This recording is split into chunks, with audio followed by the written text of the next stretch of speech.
A USE Intermunicipal de Santos e Cubatão, no encerramento do terceiro encontro em busca pela paz, com o apoio do Grupo Espírita Cristão de Santos, apresenta a palestra de Orígenes Caetano de Santos. Boa noite a todos, muita paz. Nesses breves minutos, nós vamos tentar refletir juntos sobre a questão do porquê nós estamos aqui. Como é que nós chegamos a uma casa espírita que vai nos oferecer informações sobre a nossa realidade espiritual? Como é que acontece essa trajetória dentro do conhecimento humano? Porque as coisas não foram jogadas, não foram deixadas sem uma elaboração, sem uma coordenação. Tudo tem uma programação.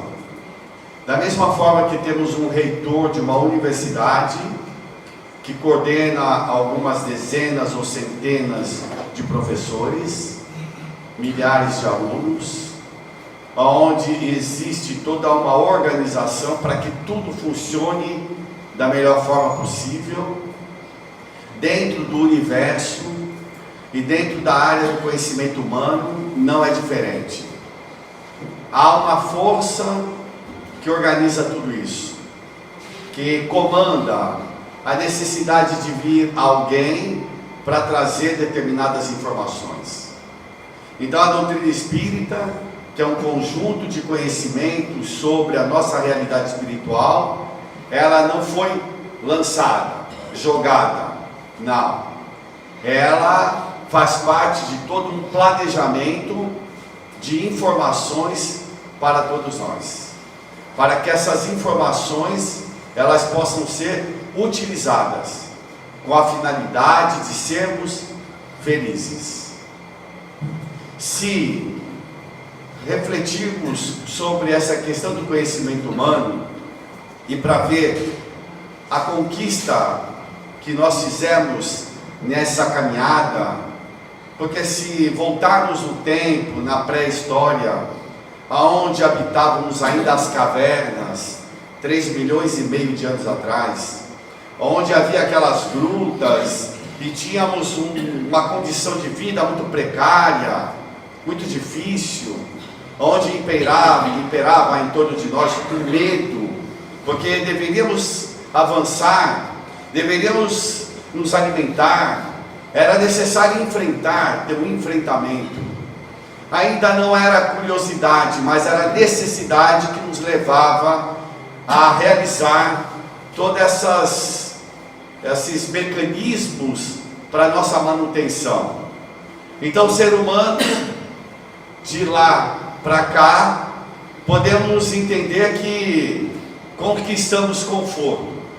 Hoje moramos numa casa, num local agradável, temos uma cama para dormir, um lençol, um travesseiro, temos televisão, temos internet, houve um certo conforto. Nesses milhões de anos, através da nossa inteligência, nós conseguimos conquistar isso.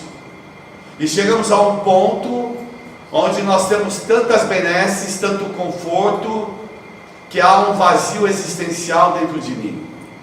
E hoje, uma grande parte de países sofre com a questão do suicídio, principalmente do suicídio da adolescência, da criança e da senilitude. Para que venhamos entender que nessa caminhada conquistamos muitas coisas exterior, mas deixamos de conquistar os valores interiores, aquilo que preenche o ser humano, que lhe dá paz, serenidade, ou aquela coisa que nos diz assim, dever cumprido, porque eu estou em paz comigo mesmo. Então o conhecimento humano, ele vai nascer dentro do ser humano através da sua curiosidade. Como fala o escritor judeu Yuval Harari, ele diz que o despertar da consciência através da curiosidade, de querer saber, conhecer, despertando essas necessidades de querer saber, da novidade. Isso faz com que o ser humano vá aprimorando a sua inteligência, e através da inteligência ele foi criando todos esses mecanismos para que a gente tenha um certo conforto na vida. Dito isso, poderemos avançar na nossa história para chegarmos no dia de hoje. Se pegarmos lá para 2.600 anos atrás, quando vamos ter os primeiros filósofos, que vão ser aqueles que vão questionar a natureza, através de uma análise, de uma observação, não só da natureza, mas do comportamento humano, para que pudéssemos assim começar a nos conhecer. Tanto é verdade que o grande filósofo grego, Sócrates, vai falar que você precisa se conhecer. É necessário você saber qual a finalidade da sua vida. Por que você está aqui? Qual a finalidade da sua existência no mundo? Por que você está nessa família? Porque tem pessoas que às vezes você convive e você os ama, mas também às vezes tem pessoas que às vezes você não tem nenhuma afinidade. Então essa autoanálise, esse conhecer-se, ele se faz necessário há muito tempo. Então eu estou querendo mostrar para você que iniciamos aí escolas onde nos formamos desde antigos tempos. Lá na antiga Grécia, poderíamos pegar duas escolas que vão nascer para trazer informações. Poderíamos pegar, por exemplo, Esparta. Esparta, onde nós vamos ter a valorização do corpo, a ginástica, o exercício, o militarismo, a força, a coragem, nós adquirimos em Esparta. Mas também nós temos a cidade de Atenas, onde ela vai nos oferecer o belo, a arte, a música, o teatro, aquilo que vai engrandecer, sensibilizar o ser humano. Então a partir daí nós vamos desenvolver as potencialidades do ser humano, que é necessário ter o culto ao belo, a natureza. Eu preciso conhecer através das artes, e uma das formas pedagógicas maiores que estão agora descobrindo é a educação através das artes. Uma criança deve se desenvolver habilitando-se em tocar um instrumento musical, se faz necessário. Quando nós vemos esse piano sofrendo uma terrível depressão, porque ninguém toca nele, é que ninguém toca nele. Então nós devemos, por uma questão de solidariedade, eu já estou fazendo isso, estou tendo algumas aulas, e eu estou tendo aula de canto. Vocês vão ter que um dia me aturar aqui, porque eu vejo como eu sou horrível cantando, porque às vezes eu canto com o meu professor e ele para, e aí quando eu ouço a minha voz, eu fico estarrecido. Eu falei, mas como eu canto mal? Então é um aprimoramento da alma, mas é um exercício que nós devemos ter, através da disciplina que Esparta nos deu, mas também através da sensibilidade que Atenas nos mostrou. E daí vão surgir escolas dentro da filosofia médica. Vamos ter Quinidos e Cos. Quinidos vai oferecer para a gente um médico chamado Galeno, onde vai perdurar por 1400 anos a medicina dele, que é a nossa alopatia. E Paracelso vai ser aquele que vai despertar dentro de nós a questão da espiritualidade. Vai falar algo que é fora da matéria, que vai desaguar na homeopatia. Então, para que a gente entenda que essas escolas são fundamentais para o desenvolvimento humano, são fundamentais. Precisamos ter disciplina? Precisamos. Quando eu servi o exército, a primeira coisa que você faz ao acordar, depois de abrir os olhos, é arrumar a cama. Então é uma disciplina nossa, porque nós precisamos arrumar aquilo que nós estamos vestindo, aquilo que nós estamos, aonde estamos deitando. Você precisa valorizar isso. Você colocar a casa em ordem é uma disciplina importante, porque demonstra dentro de si uma certa ordem, um certo compromisso com o bem-estar, através de uma limpeza e assim por diante. Mas também não podemos esquecer de Atenas, que está me oferecendo o belo, a arte, onde eu vou desenvolver o hábito de uma boa leitura, de ver bons filmes, e assim nós vamos, dentro da capacidade de cada um, sem cobrar nada de ninguém, mas sim sempre oferecendo, demonstrando as possibilidades que nós temos, tanto de um lado quanto de outro, Cos ou Quinidos, Esparta ou Atenas, a gente desenvolver as nossas potencialidades.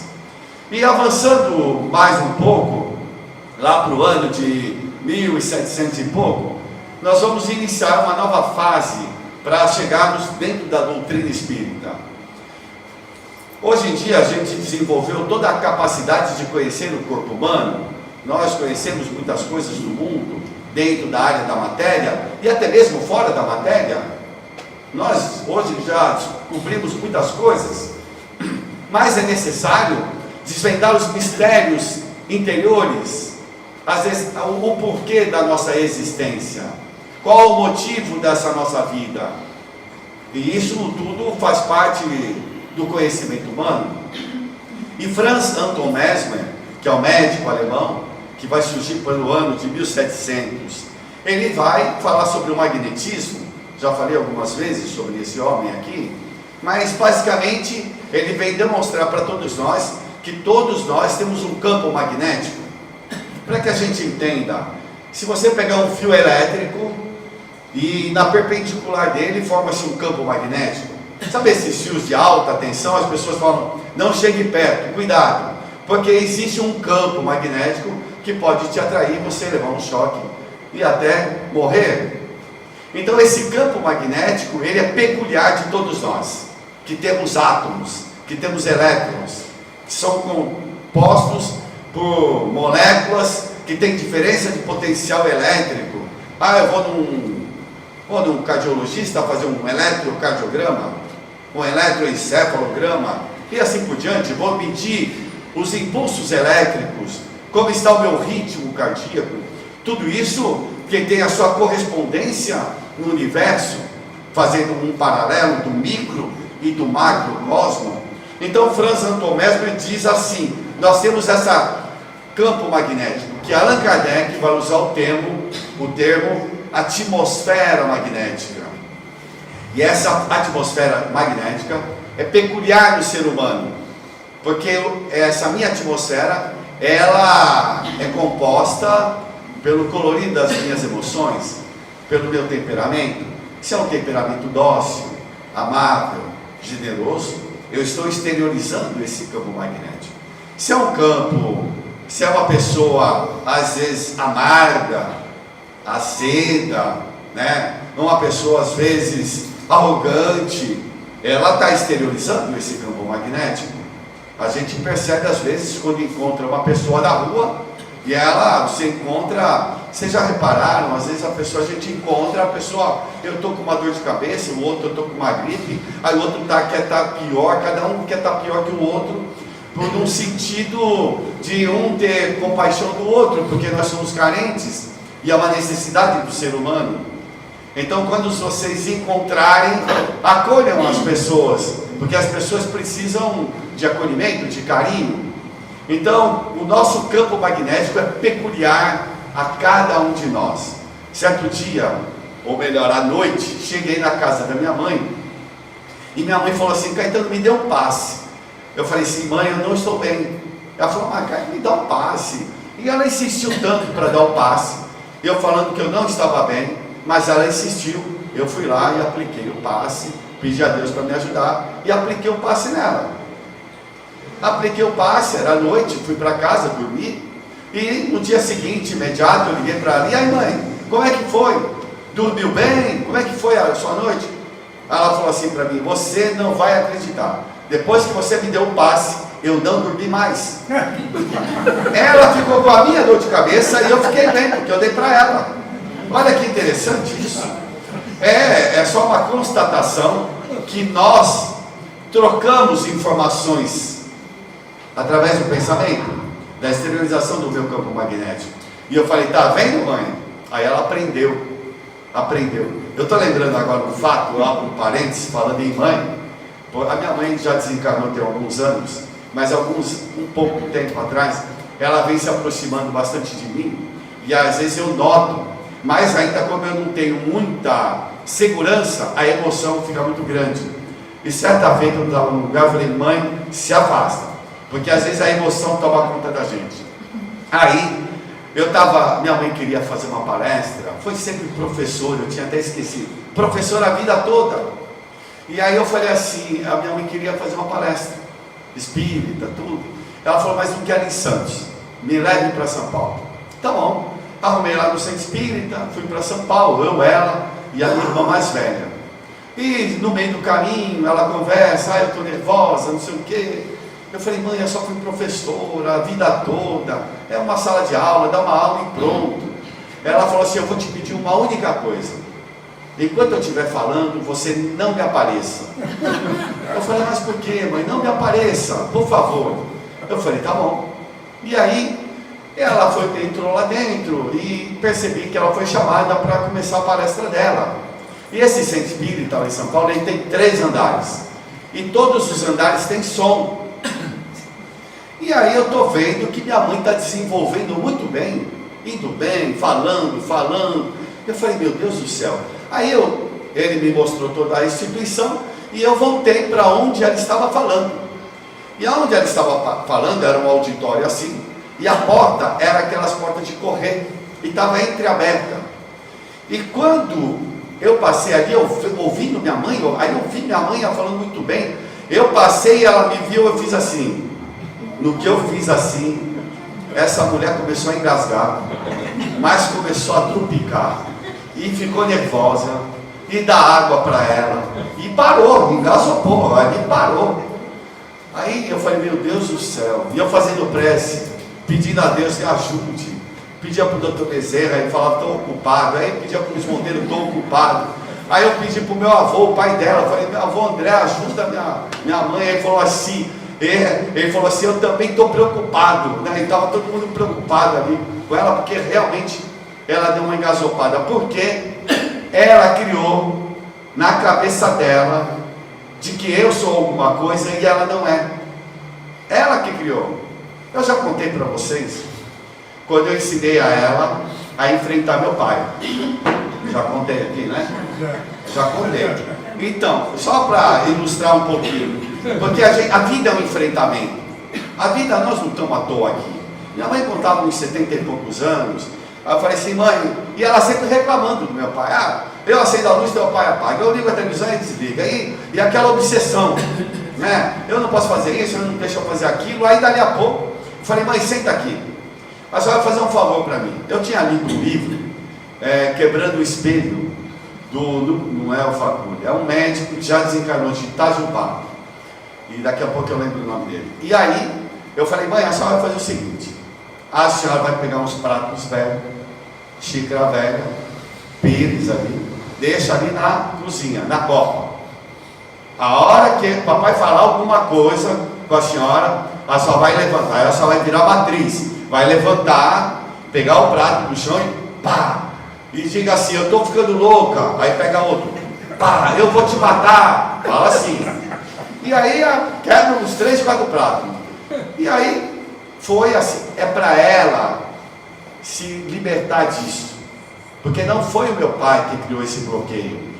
Ele pode ter colocado alguma coisa na cabeça que ela bloqueou e impediu dela ser feliz, porque ela nunca o enfrentou.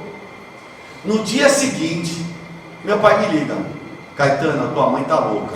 Eu falei, meu Deus do céu. Ela fez, e a partir desse dia, a relação dos dois mudou. Foi incrível. E eu ensinei outra coisa para minha mãe. Eu falei, mãe, eu vou te ensinar outra coisa, e a senhora preste bem atenção. Homem detesta a mulher que grita. A senhora entendeu? Ele detesta a mulher que grita. Quando o papai falar, a senhora levanta a voz. Levanta a voz e pronto, enfrenta ele. E ela fez isso. Eu fiquei até com dó do meu pai depois, porque ele ali virou um cachorrinho para ela. É sério. Ele almoçava ao lado dela. Eu falei, pai, tem mais cadeira. Ele almoçava do lado dela. Ali naquele momento, ele iniciou uma catarse dentro dele. Ele fez uma reviravolta dentro dele, uma autoanálise. Isso foi muito interessante, porque eu fui percebendo com o tempo. E minha mãe desencarna antes, e para ele foi uma dor, porque aí o homem se sente mais culpado, perdeu tempo com isso, não deixou de fazer aquilo, e não sei o que, não aproveitou com a esposa, e aquelas coisas, né? Que às vezes o homem, na sua cultura machista, então às vezes perde muito tempo com bobagem. Então a partir daquele dia alterou a vida dela. Agora eu volto lá agora sai do Franz Anton Mesmer e vamos entrar no Samuel Hahnemann, que é o fundador da homeopatia. Vamos lá para 1796, onde vai lançar um livro chamado Organon, e onde ele vai fazer princípios fundamentais aí da filosofia médica homeopata, e vai falar da cura pelo semelhante. Olha que interessante, ele fala que todos os elementos da natureza estão à nossa disposição para o nosso bem-estar, ou para o nosso tratamento, ou como medicamento, porque as empresas, elas só pegam os elementos da natureza, sintetizam e nos vendem. Mas tem outra coisa muito importante, eu vou fazer a pergunta aqui. Todos nós temos elementos essenciais na beira-mar, todos nós. Quem foi na praia na última semana, levanta o braço, vamos ver.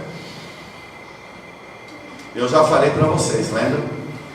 Que quem mora na praia e não vai à praia, próxima encarnação já está anotado, vai nascer no sertão da Paraíba, não vai saber o que é praia, vai ter que pegar a excursão de ônibus para vir conhecer a praia. Aproveite, andar na praia, à beira-mar descalço, só faz bem. Pode pegar um bicho geográfico? Pode, mas passa o remédio, fica bom e você fica saudável. Então é de suma importância. E Samuel Hahnemann vem falar sobre a cura pelo semelhante. E o nosso semelhante está na nossa casa. É aquela pessoa difícil, é aquela pessoa às vezes que não nos damos bem, ou é aquela pessoa que nos amamos, é o nosso semelhante. Nosso semelhante. Semelhante é igual a nós. Só que ele tem um histórico de família, ele tem um histórico de vida, e você tem outro histórico de vida. Geralmente, quando há conflito, esses dois históricos, é que alguém deve para o outro. As pessoas falam assim, Caetano, me tira esse obsessor. Eu falei, se eu soubesse, meu filho, o obsessor nada mais é alguém que está te cobrando algo que você tirou dele. O obsessor é alguém que está te cobrando algo que você tirou dele. Sabe o que é? A paz. Aí ele vem te atormenta, porque ele não se perdoou, ele não te perdoou, e você ainda não esqueceu da história, o que aconteceu ano passado.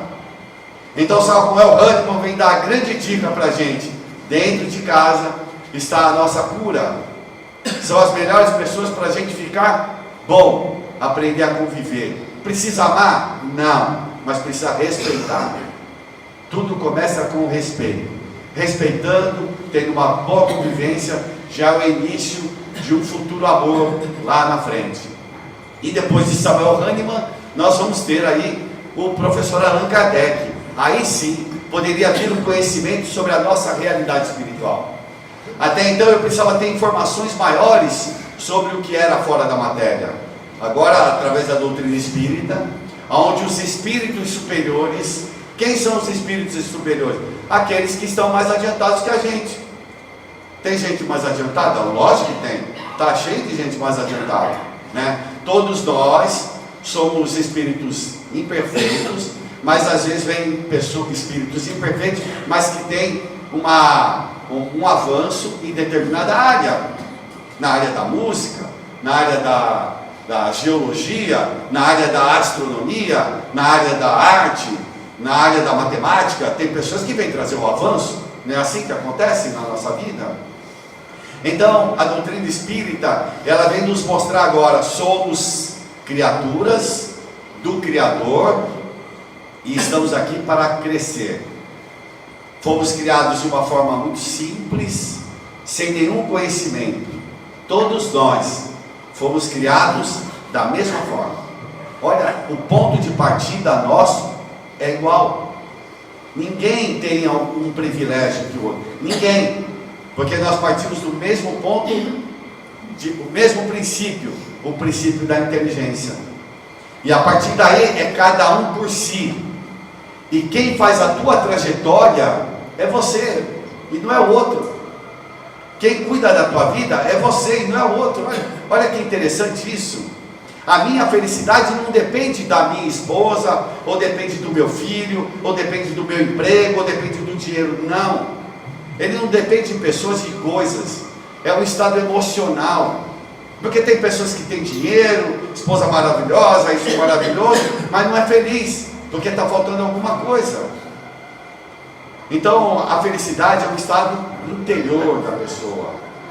E é um estado de paz, porque é como se eu estou cumprindo com o meu dever.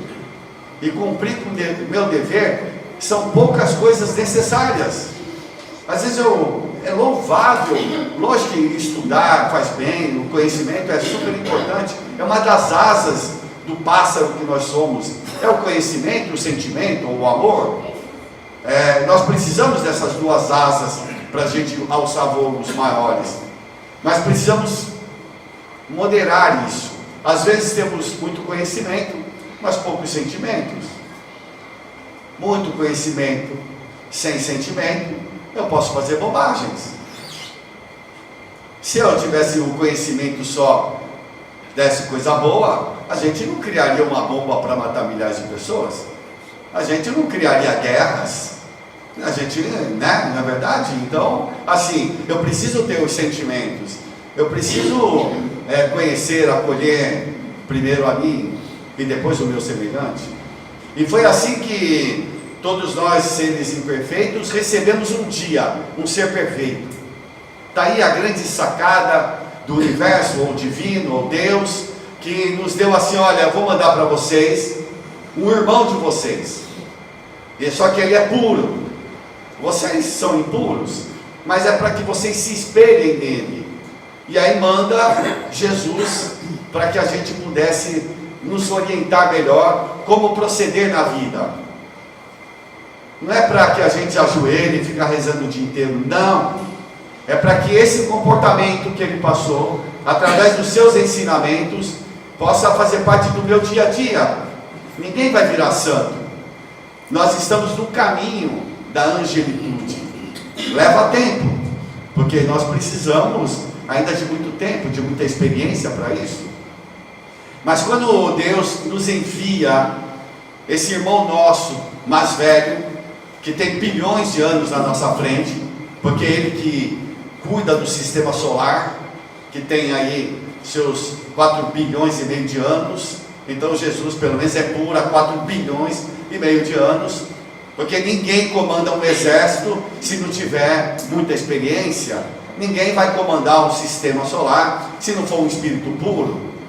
Então Jesus, ele veio aqui nos ensinar. Ele encarna, olha só que loucura, pegar um espírito puro e fazer mergulhar nessa lama aqui, vestir esse corpo e traduzir para a gente ensinamentos super simples, super simples. Não faça ao outro o que tu não gostaria que o outro te fizesse. É complexo isso? Não, é simples. Atire a primeira pedra aquele que estiver sem pecado. Quer dizer, vai falar mal do outro se você ainda tem essas mazelas dentro de si? Hoje eu estava falando com o meu irmão, ele estava reclamando dos filhos de lá onde ele está morando, e meu irmão deu trabalho, hein? E aí falando, reclamando, eu falei: olha, você está esquecendo que há uns anos atrás você deu muito trabalho? Você esqueceu? E agora você está cobrando uma coisa que você não é indevida? Porque às vezes eu falei, criança tem muita vitalidade. A criança corre mesmo, pula, criança pula na piscina, é criança. É a mesma coisa. Agora se você vai numa casa de idosos, ninguém faz nada, porque a pessoa já não tem aquele vitalismo. Faz parte do momento da vida. E a gente tem que compreender isso. Não vai querer que uma pessoa de 90 anos, você quer que fique fazendo polichinelo, essas coisas, não está mais fazendo parte da natureza dele. Então a gente tem que respeitar isso. Então Jesus vem trazer ensinamentos super simples, mas tão difíceis de se aplicar. Os Espíritos dizem, leiam lá o livro dos Espíritos, que eles dizem que é muita preguiça nossa. E é verdade. Porque a hora que você vai falar assim, vou deixar de fazer isso, vou iniciar uma nova fase na minha vida, vou procurar respeitar mais o meu semelhante, vou agradar mais a minha família. Às vezes agrada todo mundo lá fora e não agrada a família. Vou agradar mais a esposa, o marido, os filhos.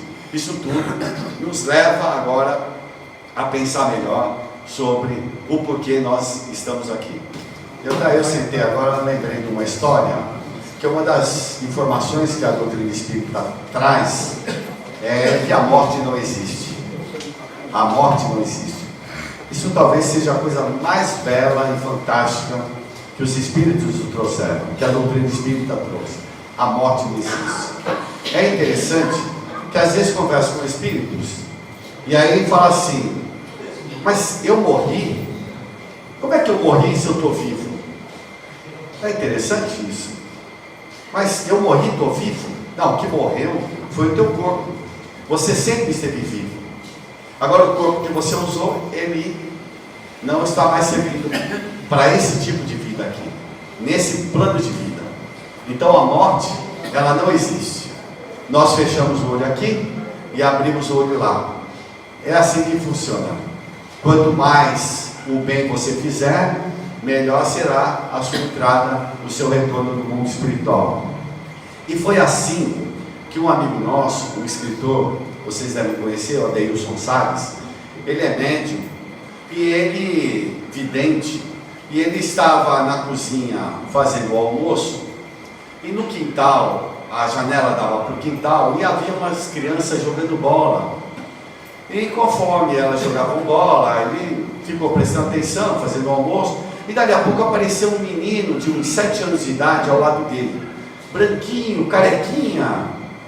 Aí ele olhou para o Salles e falou, tio, você que é o homem que escreve histórias para criança? Ele falou, sim, sou eu.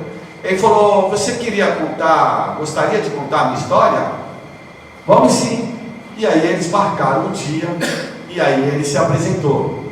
Olá, o meu nome é Christian, eu tenho uma família, meu pai, minha mãe, nós somos muito felizes. Minha família é muito simples, vivemos numa casa muito modesta, papai trabalha fora, mamãe trabalha dentro, ela costura roupas para fora, e papai sempre brinca comigo. A minha maior alegria é quando ele brinca de esconde-esconde comigo. Ah, eu fico tão feliz. Mamãe, sempre que pode, me ajuda com algumas coisas na escola, alguns afazeres, mas sempre temos muita dificuldade porque não temos dinheiro, mas eu não me importo com presentes. Mas a coisa mais importante na minha vida é a presença dos meus pais. O meu pai tocava a campainha e lá de fora ele gritava, Lúcia, onde está o Christian? E eu lá no meio da sala, tapava os meus olhinhos e me escondia. O papai entrava e me abraçava, cadê o Christian? Eu soltava os meus braços e falava, achou, achou. Mamãe vinha, abraçávamos e vivíamos felizes. A maior felicidade era estar presente com meu pai e com a minha mãe. Certo dia, eu comecei a ter umas dores aqui na batata da perna. E essa dor foi intensa e papai me levou para o médico, levou para um hospital, e lá eu fiquei tomando remédio, injeções, e o tempo, quando eu vi, passava e eu não conseguia mais sair do hospital. Eu estava fraco, debilitado, e certo dia eu estava fingindo que dormia, e olhei para o meu pai e minha mãe, eles diziam, perguntavam, será que ele vai aguentar? Será que ele vai sobreviver? E eu olhava desconfiado, não sabia o que estava acontecendo, mas percebia que papai e mamãe enxugavam as lágrimas. O tempo passou, fiquei muito debilitado. Certo dia, eu acordei, estava melhor, e vi que uma senhora veio ao meu encontro. Era uma tia que disse: venha, Christian, vamos passear. Não posso passear. Mamãe disse que eu não devo ir com estranhos. E assim não, Christian, venha comigo. Você vai encontrar outras crianças. E eu, naquele momento, como eu me senti melhor, parece que o meu corpinho estava mais leve, mais saudável, não sentia aquele peso, aquelas dores. Eu peguei na mão dela e percorri um corredor. Mas nesse momento eu ouvia o meu pai e minha mãe chorando. Isso me dava uma tristeza. Aí eu caminhava, muitas crianças, todas carequinhas, lá brincando, outras ouvindo histórias do tio. E certo dia eu perguntei: tia, eu morri? Não, Christian, como morrer? Você está vivo. O que morreu foi aquele corpinho que estava judiado, estupiado. Você não morreu, Christian. Mas eu quero ver meu pai, minha mãe, eu tenho saudades. Eu sei, Christian, vai chegar um dia que você vai visitá-los. O tempo passou. E certo dia eu recebi a visita do meu avô, que eu não havia conhecido enquanto estava na terra. Meu avô desencarnara cedo, e ele apareceu brincando de esconde-esconde. Você não acredita? O meu avô era a cara do meu pai, fazia as mesmas brincadeiras. Ah, quanta alegria, quanta saudade do meu pai e da minha mãe. Brincamos a tarde toda, até que ele foi embora. O dia passou, o tempo passou, e aí um dia a tia falou: Christian, vamos visitar o seu pai e sua mãe. Segurei na mão dela. Quando eu vi, de repente eu estava na sala de casa. Mamãe estava costurando ao canto. Papai, quando eu vejo, toca a campainha. Lúcia, onde está o Christian? E eu, no momento intempestivo, fechei os meus olhos, como se quisesse abraçá-los. Papai veio, abraçou mamãe, eu abracei-os e vivemos felizes. É o meu melhor presente, é a presença dos meus pais. Então, quando a doutrina espírita traz para a gente as informações de que a morte não existe, enxuguemos as nossas lágrimas e vamos colaborar com aqueles que retornam mais cedo. Só retorna mais cedo porque há uma permissão para isso, há uma necessidade disso, está num planejamento, desde que não provoquemos, mas está às vezes no nosso histórico escolar, ter que voltar mais cedo. Quantos pais perdem filhos cedo, tem que retornar para o mundo espiritual, e às vezes a gente é incompreensível. E nesse momento eu me lembro da Joyce, a mãe da Naila. Eu não sei se vocês lembram, mas em Santos, há muitos anos atrás, foi feito o primeiro transplante de medula óssea na Naila, a família toda nos semáforos de Santos pedindo dinheiro, e a Naila consegue fazer o transplante, mas não tem sucesso e ela vem a se encarnar. Ainda nova, a Joyce era nossa aluna, e a Joyce, ela montou uma creche para 100 crianças lá no Rio Branco. Aí eu falei assim: mas Naila, Joyce, por que você fez isso? Porque eu tinha muito amor à minha filha, e o amor que eu tinha por ela, eu reparti para 100 crianças, e ela cuida dessas 100 crianças, e multiplicou isso, para que a gente entenda que quando nós transformamos a dor da saudade em amor, onde vai levar prosperidade para as pessoas, e principalmente para as crianças. Então se faz necessário que nós absorvemos esses conhecimentos que a doutrina espírita vem nos trazer, para vivermos felizes, e sermos mais pacíficos, mais brandos, porque o mundo precisa disso. Porque Jesus recomendou para todos nós: bem-aventurados os mansos e pacíficos. Se ele falou da mansuetude e de ser pacífico, porque é uma necessidade nossa para podermos saber viver no mundo espiritual. Então só podemos querer a paz lá fora se nós fazemos a paz interna. E a paz interna, ela é uma conquista. Ela não acontece do nada, mas sim é uma atitude de pacificação. A atitude de paz, ela não é passiva, ela é ativa. Mohandas Gandhi quando faz a proposta de paz, de libertação da Índia, sob o jugo do inglês, ele faz pela paz, e não de uma forma passiva, mas ativa, enfrentando, apanhando várias vezes, apanhando e sendo humilhado. Mas era assim que ele conseguiu sozinho, libertar 800 milhões de indianos do tacão, do jugo inglês. 800 milhões, 4 vezes a população do Brasil, somente agindo pela paz. Olha que interessante, agindo pela paz. A paz não é passiva, ela é ativa. Você precisa trabalhar a paz, você precisa trabalhar a paciência, a tolerância. É um trabalho. Você só conquista a paz quando você está no meio da tormenta. Ter paz à beira-mar é fácil. Agora, a paz da tormenta, aí é que nós vamos encontrar as dificuldades.